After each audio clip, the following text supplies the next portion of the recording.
BRICS की सदस्यता के लिए इजरायली समाज भारत का समर्थन चाहता है। इजरायली समाज ग्लोबल साउथ के साथ आर्थिक संबंधों को मजबूत करने के लिए ब्रिक्स में शामिल होने पर विचार कर रहा है। इसके लिए एनजीओ डोर मोरिया ने इजरायल को एलीट ग्रुप में शामिल करने के लिए भारत से मदद मांगी है। डोर मोरिया एक गैर सरकारी नॉन प्रॉफिट संगठन है जिसने कहा है कि इजरायली समाज ग्लोबल साउथ के साथ आर्थिक संबंधों को मजबूत करने के लिए ब्रिक्स में शामिल होने के लिए बेहद उत्सुक है, इसलिए उसने आर्थिक ब्लॉक में शामिल होने के लिए भारत की मदद मांगी है।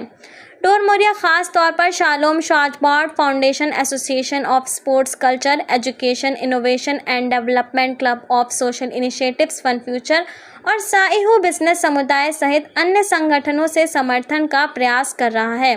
निश्चित तौर पर ब्रिक्स सदस्य देश भारत और संयुक्त अरब अमीरात पर ध्यान केंद्रित करते हुए इजरायल के आर्थिक संबंधों को मजबूत करेंगे।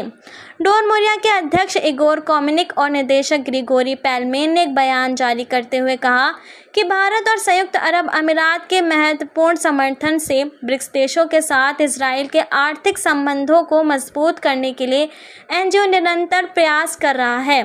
डोर मोरिया के सुपरवाइजरी बोर्ड के अध्यक्ष बॉब फ्रीडमैन और डोर मोरिया के इंटरनेशनल प्रोजेक्ट के डायरेक्टर ग्रिगोरी पेलमेन ने भारत से आग्रह किया है कि इजरायल को ब्रिक्स में शामिल करने के लिए समर्थन करे।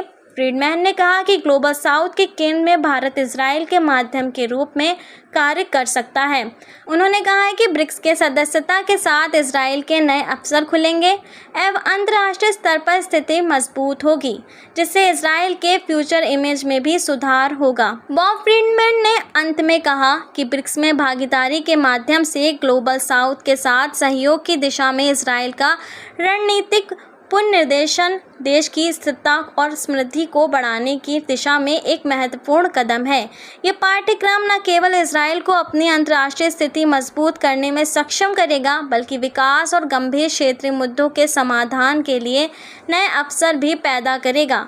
डोर मोरिया, शालोम शाजबार्ड फाउंडेशन, एसेंड वन फ्यूचर और साइहू के सहयोगात्मक प्रयास से इजरायल ब्रिक्स की सदस्यता ग्रहण करने की ओर अग्रसर है, जिससे भारत और उसके भागीदारों को आर्थिक और सामाजिक संबंधों में विशेष लाभ पहुंचेगा। आज की थी खास खबर। बाकी ऐसी तमाम खबरों को जानने के लिए हमारे साथ जुड़े रहिए। तब तक के लिए धन्यवाद।